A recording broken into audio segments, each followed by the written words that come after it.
ऊंचा खड़ा हिमालय आकाश चूमता है, नीचे तरण तले झुक नित सिंधु झूमता है।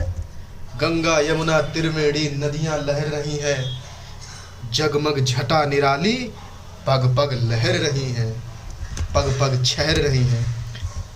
वह पुण्य भूमि मेरी, वह स्वर्ण भूमि मेरी, वह जन्म भूमि मेरी, वह मातृभूमि मेरी। झरने अनेक झरते जिसकी पहाड़ियों में, चिड़िया चहक रही है वो मस्त झाड़ियों में। अमराइयां घनी है कोयल पुकारती हैं, बहती मलय पवन है तन मन संवारती है। वह धर्म भूमि मेरी, वह कर्म भूमि मेरी, वह जन्म भूमि मेरी, वह मातृभूमि मेरी। जन्मे जहाँ थे रघुपति, जन्मी जहाँ थी सीता, कृष्ण ने सुनाई वंशी पुनीत गीता। गौतम ने जन्म लेकर जिसका सुयश बढ़ाया, जग को दया सिखाई, जग को दिया दिखाया। वह युद्ध भूमि मेरी, वह बुद्ध भूमि मेरी, वह मातृभूमि मेरी, वह जन्म भूमि मेरी। ये हमारी मल्हार पाठ्य पुस्तक की पहली कविता। इसके लेखक सोहनलाल द्विवेदी जी ने कितने ही अच्छे शब्दों में हमको हमारी मातृभूमि के बारे में कितनी मनोहर जानकारी प्रस्तुत की है। जहाँ भी हमारा जन्म होता है हमारी मातृभूमि होती है। जिस माटी में खेला बचपन, जिस हवा में उड़ते सपने थे, उस धरती के चरणों में नमन है मेरा, वो मातृभूमि ही मेरा जीवन है। हमारी मातृभूमि जहाँ हमारा जन्म हुआ, जहाँ हमने अपने बचपन के दिन गुजारे, मिट्टी की महक भी पहचान लेती है कौन अपने घर लौटा है, कौन पराया है। मातृभूमि क्या है साथियों, क्या समझते हैं आप? जहाँ हमारा जन्म होता है, हमारी चेतना जन्म लेती है, जहाँ हमारी शरीर के अलावा हमारी आत्मा की भी जड़ें जहाँ में होती हैं, जहाँ हमारे सपने आकार लेते हैं, फिर हम कर्मों के माध्यम से उनको साकार करने के लिए अनेकों कर्म भूमियों में अपना जीवन व्यतीत करते हैं। मातृभूमि हमारी पहचान, हमारी अस्मिता, हमारी गरिमा, यहाँ तक हमारे अस्तित्व की अगर सबसे मूलभूत आवश्यकता, सबसे मूलभूत जो पहचान हमारी मातृभूमि है। मातृभूमि केवल भूगोल के हिसाब से एक भौगोलिक इकाई से ज़्यादा एक चेतन, परम चेतन सत्ता है। हमारा प्रेम, हमारी सेवा, हमारी त्याग की भावना जितनी हमारी मातृभूमि से जुड़ी होती है। एक बहुत ही प्रसिद्ध दार्शनिक पश्चिम में हुए प्लेटो आइडियल स्टेट के बारे में बताते हुए न्याय और नैतिकता की जननी मातृभूमि को उनके द्वारा बताया गया। गांधी जी ने भी भारत माता को, हमारी मातृभूमि को प्रत्येक निर्धन की पीड़ा और संघर्ष का प्रतीक बताया। और किसी शायर ने क्या खूब कहा है कि जमी की गोद में पलते हैं जो, वो जख्म भी उसी की खातिर सहते हैं। यानी जहाँ हमारा जन्म हुआ, जहाँ हमारा चेतना जन्म हुई, वहीं से जुड़ाव, वहीं से भावना और वहीं के प्रति तो हमारे कर्तव्य होते हैं। भारत में हम सभी लोग मातृभूमि को अपनी माँ के रूप में देखते हैं। भारत माता की जय, वंदे मातरम केवल नारे नहीं है, ये हमारे संकल्प है। जब तक हम सभी के शरीर में प्राण है, हम तब तक इसकी सेवा करने का संकल्प लेते हैं। राम प्रसाद बिस्मिल के वे शब्द आप सभी को याद होंगे कि सरफरोशी की तमन्ना अब हमारे दिल में है, देखना है जोर कितना बाजुए कातिल में है।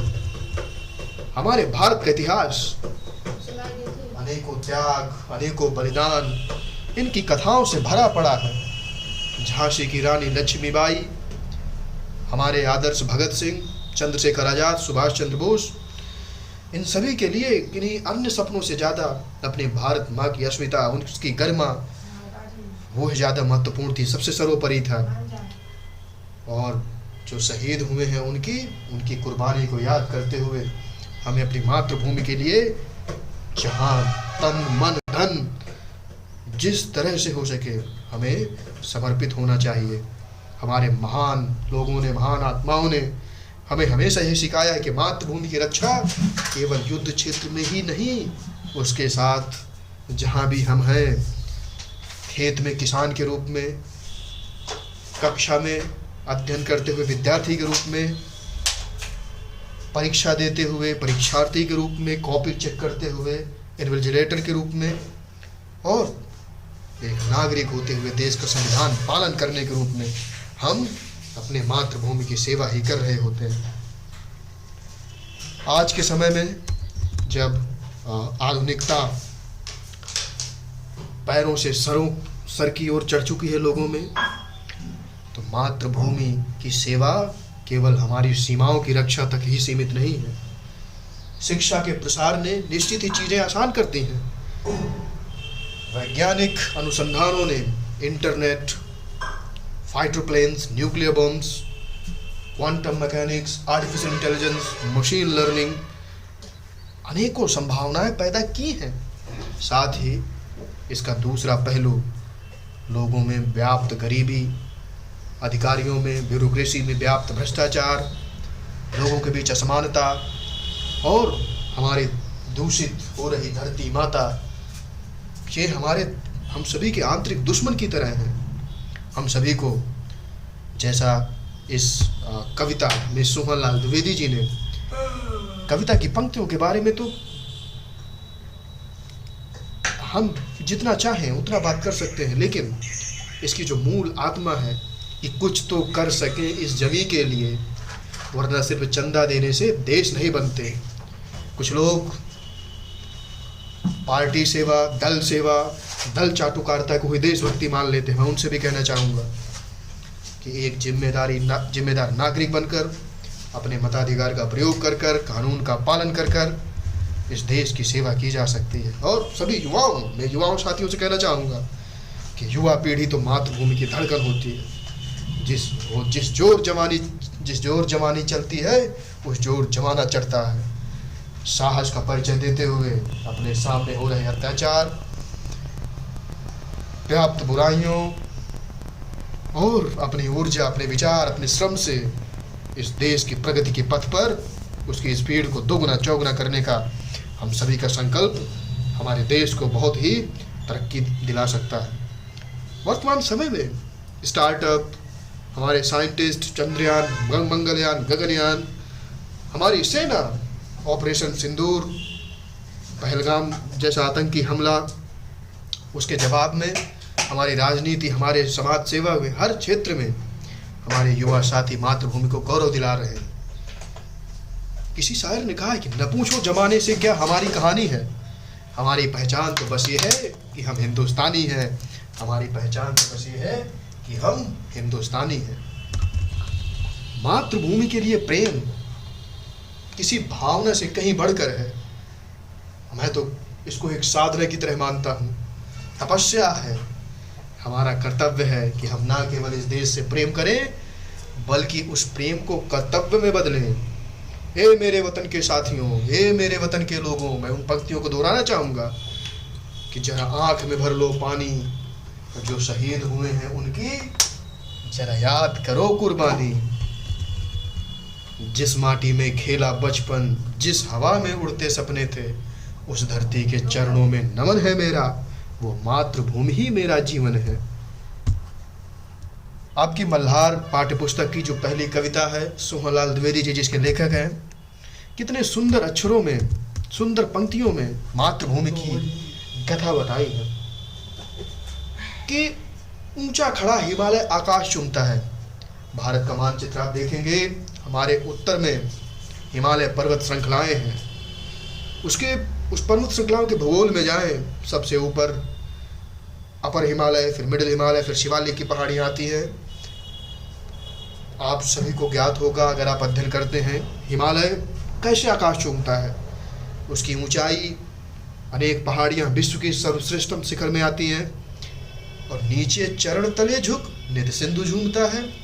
भारत माता को, भारत के मानचित्र को अपने हृदय में रखने वाले संपूर्ण मानचित्र, जम्मू कश्मीर से लेकर नीचे, पूर्व में गुजरात से लेकर अरुणाचल प्रदेश तक, उसके हम नीचे देखें तो हमारा हिंद महासागर, अरब सागर और बंगाल खाड़ी से, तो इसमें लेखक बता रहे हैं कि नीचे हमारे भारत माता के, हमारे मातृभूमि के सिंधु झूमता है, सागर की लहरें आती हैं, अनेकों तीर्थ, अनेकों टूरिस्ट प्लेसेस हैं, ऊंचा खड़ा हिमालय आकाश चूमता है, नीचे तरण तले झुक नित सिंधु झूमता है।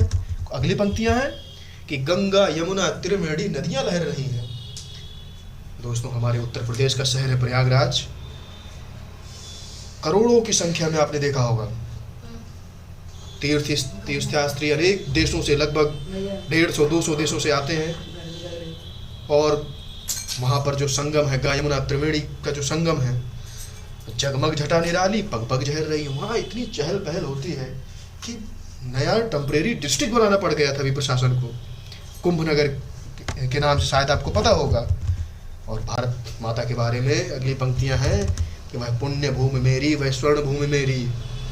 भारत की नगरी हमेशा से लोगों के भाव, लोगों के सद्भाव, लोगों के कल्याण के लिए कार्य करती आई है, और हमारे देश को तो विश्व गुरु समझा जाता था। अहिंसा जैसे दर्शन, अनेकों दर्शनों की जननी हमारी भारत में, वह स्वर्ण भूमि मेरी। यह देश एक समय तो सोने की चिड़िया थी, कुछ आक्रांता आए और कैलकुलेशन के हिसाब से लगभग 50 ट्रिलियन डॉलर्स तक यहाँ से लूट करके लेके गए। अब साथियों, समय आ गया है, उनकी पाई पाई का हिसाब लिया जाना चाहिए। लिया जाना चाहिए कि नहीं लिया जाना चाहिए, आप बताइएगा। वह जन्मभूमि मेरी, वह मातृभूमि मेरी, यह मेरी जन्मभूमि है, यह मेरी मातृभूमि है, यही मेरी पुण्य भूमि है, और यही मेरी जन्मभूमि, स्वर्ण भूमि भी है। झरने अनेक बहते जिसकी पहाड़ियों में। दोस्तों, हमारे भारत की जो ज्योग्राफी है ना, भूगोल है ना, इतनी विशाल है कि ऊपर तो हिमालय, आप चले आए बीच में मध्य प्रदेश जैसा शहर, पूरा इतने घने जंगल, इतनी पहाड़ियाँ, सतपुड़ा की पहाड़ियाँ, विंध्याचल की पहाड़ियाँ, और आप नीचे आए मालवा के पठार, बुंदेलखंड का क्षेत्र। बुंदेलखंड में तो खैर पानी की कमी है, लेकिन जहाँ जंगल पर्याप्त मात्रा में है, वहाँ पर हम देखें अनेकों झरने बहते रहते हैं। मैं जहाँ से आता हूँ, सामने घर के बाहर देखते ही झरने एकदम बहते रहते हैं, चिड़िया चहक रही हो मस्त झाड़ियों में। जो गांव के लोग होंगे वे निश्चित ही इससे कनेक्ट कर पा रहे होंगे। हम सभी के घरों के आसपास हमको चिड़िया आकर के जगाती है, सोते रहते हैं, हम सोते रहते हैं, चिड़िया चहचहाती हैं। और नहीं, हंसाइए नहीं, अमराइयाँ घनी हैं, कोयल पुकारती हैं। गांवों में आमों के बागान होते हैं, कोयल पुकारती हैं, कोयल की आवाज़, कुहू कुहू की आवाज़ कान में जब जाती है इतना आनंदमय होता है। बहती मलय पवन है, तन मन संवारती है, और जब वह हवा, ठंडी ठंडी हवा चलती है, शरीर में एक ठंडक सी, एक सुकून सी आ जाती है। यह धर्म भूमि मेरी, यह कर्म भूमि मेरी। वहाँ आपकी टेक्स्ट बुक में तो वह शब्द का प्रयोग किया गया है, लेकिन वह एक दूरी को प्रदर्शित करता है, वह जो सर्वनाम है, हम इसको यह कह लेते हैं, यह धर्म भूमि मेरी, यह कर्म भूमि मेरी। दोस्तों, धर्म भूमि जो धारण करने योग्य हो, धर्म है।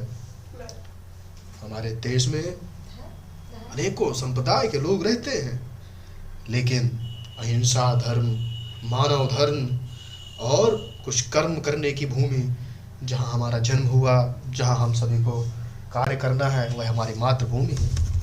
इसके विषय में हमारी भारत भूमि की, हमारी जन्मभूमि की परंपरा के बारे में बताते हुए सोमलाल द्विवेदी जी कहते हैं, जन्मे जहाँ थे रघुपति, जन्मी जहाँ थी सीता, श्री कृष्ण ने सुनाई वंशी पुनीत गीता। इसी धरती पर उत्तर प्रदेश के ही अयोध्या शहर में रघुपति, रघुकुल वंश, इक्ष्वाकु वंश, रघुपति सूर्यवंशी श्री राम, इनका जन्म हुआ।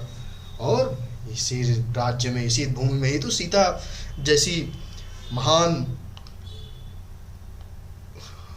महिलाओं ने यहाँ जन्म लिया, और इसी यही धरती है श्री कृष्ण ने वंशी पुनीत गीता।